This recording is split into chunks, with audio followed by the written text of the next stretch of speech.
If you own a flat and you have tried to sell it, remortgage it, or simply understand whether it is mortgageable in the last few years, you have almost certainly encountered three letters that have become one of the most consequential abbreviations in the entire UK residential property market. EWS1. External Wall System 1. A form, a process, a standard, and depending on who you ask and when you ask them, either a necessary safeguard against another building safety tragedy or a bureaucratic bottleneck that has unnecessarily trapped hundreds of thousands of flat owners in properties they cannot sell or finance at any price.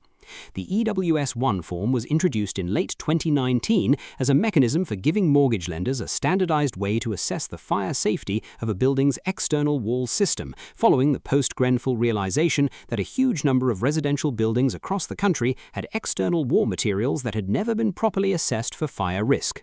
In the years since its introduction, the EWS1 process has been modified, its scope has been debated, its application has been inconsistent, and its backlog has created genuine, measurable financial hardship for a large number of leaseholders. I have been tracking the UK property and building safety market for years, and in 2026, the EWS1 situation is neither as clear as the optimistic coverage sometimes suggests, nor as uniformly catastrophic as the worst-case scenarios imply. It is complicated, inconsistent, and still actively affecting transactions in ways that many affected flat owners do not fully understand. In the next few minutes, I'm going to walk you through exactly where the EWS1 process currently stands, what has genuinely improved, what has not, and what leaseholders navigating this in 2026 actually need to know. The honest answer to the question of whether the EWS1 crisis is over is that it depends entirely on which building you are in, which lender you are talking to, and where in the remediation pipeline your specific block currently sits. For some leaseholders, the answer is effectively yes. For others, it is emphatically no. And the people who most need this information are almost never the ones in the buildings where the answer is yes. Let's start with what an EWS1 form actually is and what it is designed to do, because the specific mechanism matters for understanding why its application has been so problematic. The EWS1 form is completed by a qualified fire safety professional who has assessed a building's external wall system and concluded either that it is low risk and does not require remediation, or that it does require remediation, and if so, what kind. The form has a simple A or B rating outcome. An A rating means the external wall system is considered low risk, and a B rating means it is considered higher risk and may require remediation. Within each of those broad categories, there are subcategories, A1, A2, A3, B1, B2, that carry different implications for mortgageability and for the type of remediation required. The mortgage lender community, working through UK Finance, uses this standardized output to make mortgage decisions, meaning a building with a favorable EWS1 rating should be straightforwardly mortgageable, while a building with an unfavorable rating or no rating at all faces lender restrictions. Red flag number 1, the surveyor supply bottleneck that created the original crisis and has not been fully resolved. When the EWS1 requirement was introduced, the pool of fire safety professionals qualified to complete the assessment was a small fraction of the number needed to assess the volume of buildings that suddenly required one. Surveyors and fire engineers who held the relevant qualifications were in such demand that waiting times for an EWS1 assessment ran to months or over a year in many cases, creating a queue of buildings where lenders were refusing to proceed on transactions, not because the building had a known problem, but because it had not yet been assessed. Significant effort has been put into expanding the pool of qualified assessors over the intervening years, and the waiting times for assessments have improved meaningfully for many buildings, but the bottleneck has not disappeared. Buildings with more complex external wall systems, with multiple material types, or with disputed liability for the assessment cost continue to face extended waits, and the supply of qualified assessors for the most technically complex cases remains constrained. Red flag number 2, the scope changes that have created confusion about which buildings actually need an EWS1. Following the introduction of the requirement, there was significant and legitimate criticism that its application had expanded well beyond the building types that posed genuine elevated fire risk. Specifically, lenders were requiring EWS1 assessments for buildings where the external wall system was almost certainly straightforwardly compliant, such as low-rise buildings with no known combustible cladding, creating a bottleneck driven by bureaucratic requirement rather than genuine risk. Government and industry guidance was issued in 2021 clarifying that EWS1 should not be required for buildings below a certain height threshold with no known cladding concerns. In practice, the implementation of that guidance by individual lenders has been inconsistent, with some lenders adopting the updated approach promptly and others continuing to apply earlier, more expansive requirements for a considerable period, creating a confusing and inconsistent landscape where the same building could be acceptable to one lender and require an EWS1 for another. That inconsistency has gradually reduced as the industry has aligned around the updated guidance, but it has not disappeared entirely, and brokers still report encountering lenders whose internal policies have not fully caught up with the current position on building height thresholds and scope requirements. Red flag number 3, the assessor liability issue that has caused some qualified professionals to withdraw from completing EWS1 assessments entirely.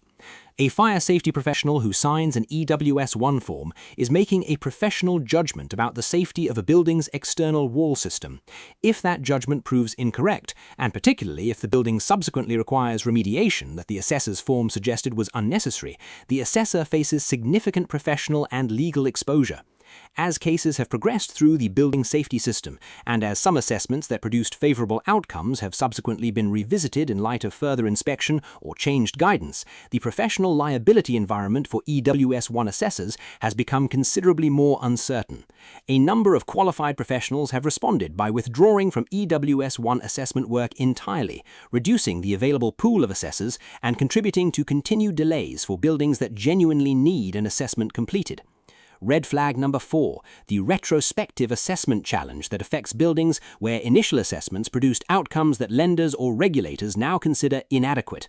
The building safety regulatory landscape has continued to develop since the first wave of EWS1 assessments were completed in 2020 and 2021, and guidance on what constitutes an acceptable assessment methodology has evolved. Some early assessments that were considered valid when completed are now viewed by lenders as insufficiently detailed or methodologically inadequate, requiring a new or supplementary assessment before the lender will proceed. For leaseholders in buildings that went through the original assessment process and received what appeared to be a satisfactory outcome, discovering that a new transaction is being held up because the existing assessment is no longer considered adequate is a genuinely distressing experience, and one that receives relatively little coverage because it falls outside both the original crisis narrative and the more optimistic remediated and resolved narrative.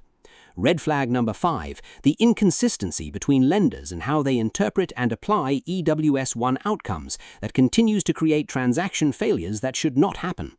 Even where a building has a current valid EWS1 assessment with a broadly favorable outcome, the specific interpretation of that outcome varies between lenders in ways that are not always transparent to borrowers or their brokers. A B1 rating, for example, means the building has been assessed as requiring remediation, but that the risk is considered manageable pending that remediation.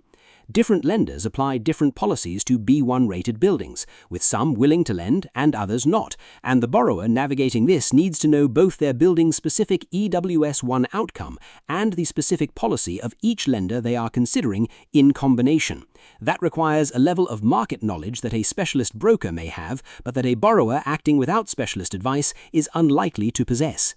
Now, here is the part that connects all of these red flags together, and it is worth stating plainly. The EWS1 process was introduced as an emergency response to a genuine crisis without the infrastructure, the assessor supply, the liability framework, or the lender guidance needed to make it work consistently and fairly across the scale of the problem it was trying to address. The years since its introduction have seen genuine improvements in some of those dimensions. The assessor pool is larger, the guidance is clearer for the clearest cases, the scope has been refined. But the underlying complexity of the problem, assessing the fire safety of a hugely diverse stock of residential buildings with different materials, different ages, different construction methods, and different liability positions, has not been made simple by any of those improvements, and the inconsistency, delay, and residual confusion that characterizes the EWS1 landscape in 2026 reflects that underlying complexity rather than simply a failure of implementation. I spoke with a surveyor who completes EWS1 assessments as a significant part of their professional practice, and off the record, their assessment of the current situation was measured. They said the position is genuinely better than it was at the peak of the crisis in 2020 and 2021, when waiting times were at their worst and when the scope confusion was at its most acute. They said the most straightforward cases, low-rise buildings with no combustible cladding where the conclusion is clearly going to be an A1 outcome, now move through relatively quickly, and the lender response is generally consistent. They said the cases that remain genuinely difficult are the ones in the middle, buildings with some combustible elements in their external wall system that fall into the B1 category, where the correct assessment methodology is more disputed, where the assessor's liability exposure is more uncertain, and where lender policies differ most significantly. They said in their experience, the leaseholders in those middle category buildings are the ones who are still experiencing the full weight of the EWS1 problem in 2026, while the improvement headlines tend to be driven by the resolution of the clearest cases at either end of the risk spectrum.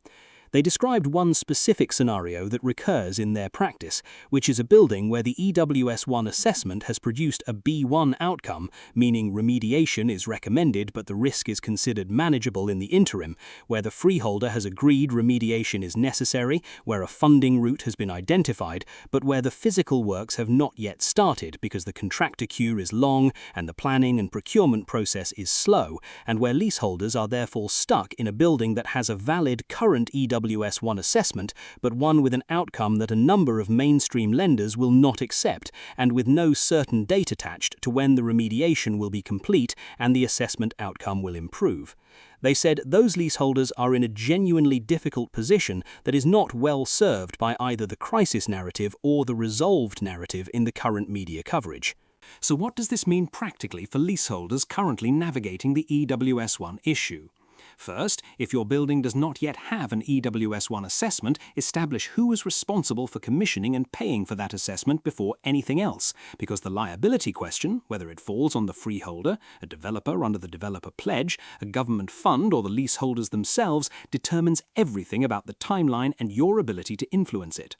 Second, if your building has an existing EWS1 assessment, check specifically whether that assessment is current and whether the lender you or a potential buyer is using considers it adequate, because an assessment that was valid when completed may not be accepted by all lenders today. Third, when marketing a property in a building with a B1 or B2 rating, be specific with your estate agent and any potential buyer's broker about the exact EWS1 rating, because the difference between a B1 and a B2 is significant for lender policy, and imprecise communication about the building's status wastes time and creates false expectations at exactly the point in a transaction when clarity matters most. Fourth, if your transaction is being held up because of EWS1 issues, ask your broker specifically which lenders are willing to consider your building's specific rating, rather than accepting a general assessment that the property is unmortgageable, because in a significant number of cases, a specialist broker who knows the current lender policies in detail can identify a willing lender that a generalist cannot. Here is how I expect this to develop. The EWS1 process itself is likely to be subsumed over time over the broader building safety regulatory framework introduced by the Building Safety Act, with formal certification replacing the current EWS1 form for buildings within the scope of the new regime. That transition will take time and will itself produce a period of inconsistency as the industry adapts. Expect the clearest cases to continue resolving and the lender landscape for straightforwardly low-risk buildings to continue improving. Expect the middle category cases, the B1 rated buildings awaiting remediation, to remain the site of the most persistent transaction difficulty for the foreseeable future, and expect the assessor liability issue to continue influencing the supply of qualified professionals willing to take on complex cases, meaning the bottleneck will persist longest precisely where it matters most. It is also worth watching how the new Building Safety Certificate regime, introduced under the Building Safety Act for higher-risk buildings, interacts with the EWS1 process over the coming years, because in principle, the formal certification under the new regime should provide a more robust, legally grounded basis for lender confidence than the EWS1 form, which was always an industry rather than a statutory instrument. Whether that transition produces the greater consistency and reliability that the EWS1 process itself failed to achieve will depend heavily on how well the implementation is resourced and managed. The uncomfortable truth is that the EWS1 form was never a solution to the building safety crisis. It was a diagnostic tool, a way of categorizing the problem, not a way of fixing it. The buildings that have received favorable EWS1 ratings were always safe, and the form simply confirmed what was already true. The buildings that received unfavorable ratings were always in need of remediation, and the form simply made that explicit.